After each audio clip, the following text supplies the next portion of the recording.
पीपरा के छाँव में कि करब इंतजार यार पीपरा के छाँव में अमील खातिया जइहा अमील खातिया जइहा दरभंगा बाजार में मिल खातिया जइहा दरभंगा बाजार में मिल खातिया जइहा करब इंतजार यार पीपरा के छाँव में करब इंतजार यार पीपरा के छाँव में मिल खातिया जइहा मिल खातिया जइहा दरभंगा बाजार में मिल खातिया जइहा बलमुआ के गाँव में मिल खातिया जइहा।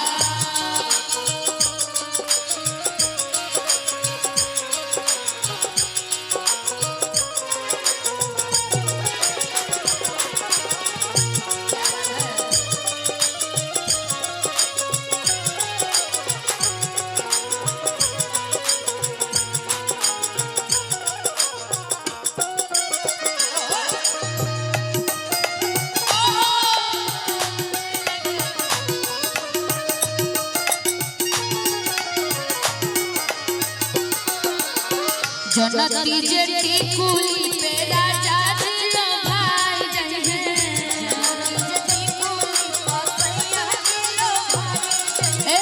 जनती जेठी कुली पे राजा दिलो भाई जइहे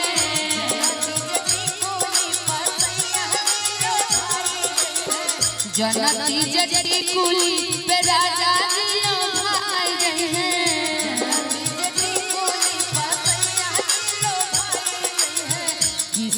किस्म के हम लगई छोटकी ननदी रे किस्म के हम लगई छोटकी ननदी रे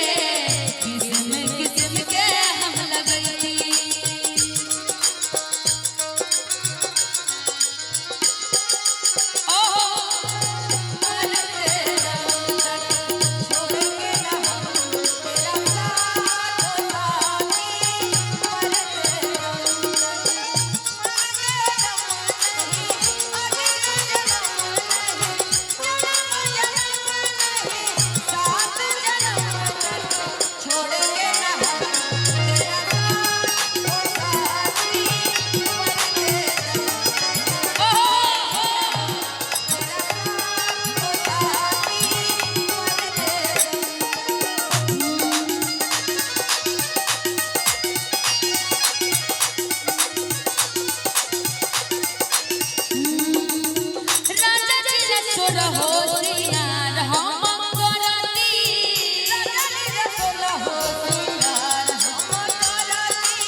शंभू सिंह मेडिकल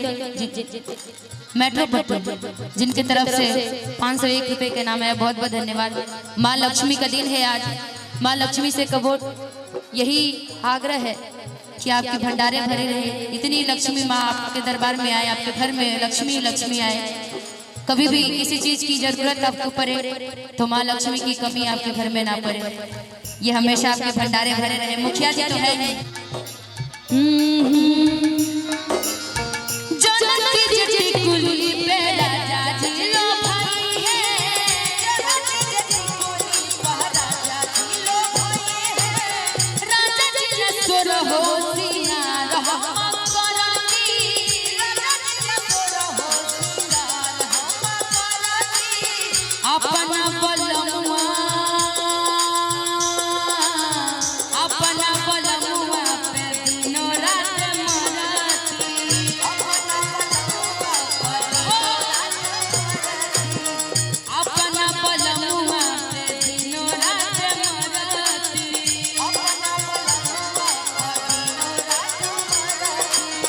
जनती जे झूमका पे राजा मोरे झूम जजमे,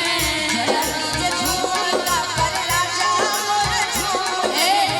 जनती जे झूमका पे सैया मोरे